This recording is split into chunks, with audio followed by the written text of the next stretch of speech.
कांग्रेस के वरिष्ठ नेता एवं पूर्व विदेश मंत्री सलमान खुर्शीद की पत्नी पूर्व विधायक लुईस खुर्शीद ने अपने बेटे के साथ अपने पैतृक गांव पितौरा कायमगंज मतदान केंद्र पर किया मतदान।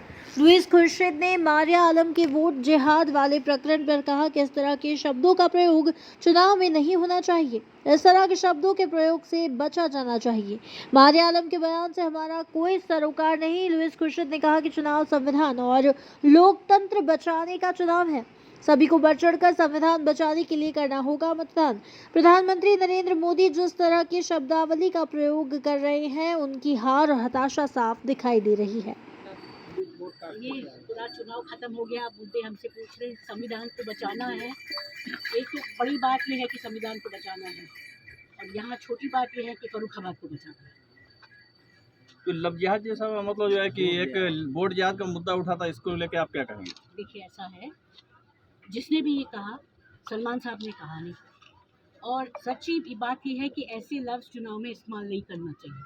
मगर उनका कहने का मकसद कुछ और था। उनका कहने का मकसद था कि संघर्ष होना चाहिए वोट देने के लिए, सिर्फ ये उनका मतलब था।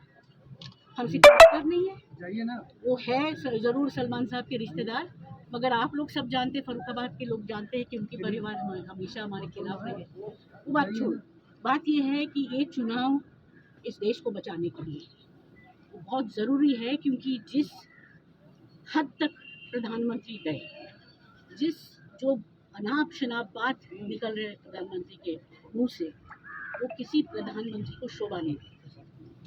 मैडम, जो प्रधानमंत्री की भाषा बदली है, क्या लग रहा है जिस तरीके से अब जो है बातचीत चले, राम मंदिर में ताला बाबरी मस्जिद का लग जाएगा, इस टाइप की बातें कर रहे हैं, तो इस बात से क्या तुष्टिकरण की राजनीति करने की प्रयास किया जा रहा है? बताइए, कोई आपको कुछ समझ में आ रहे?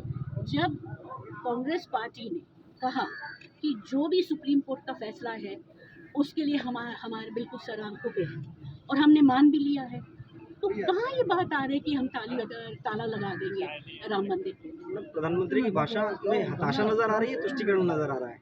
मैं सिर्फ ये कह सकते हैं कि शुरू में पहले 2 चरण में प्रधानमंत्री ने कहा 400 पार, अब वो बात सब खत्म।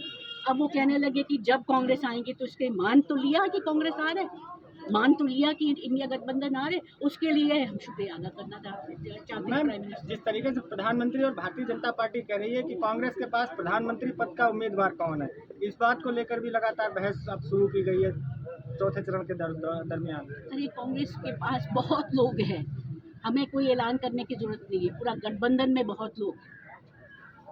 ठीक है, थैंक यू।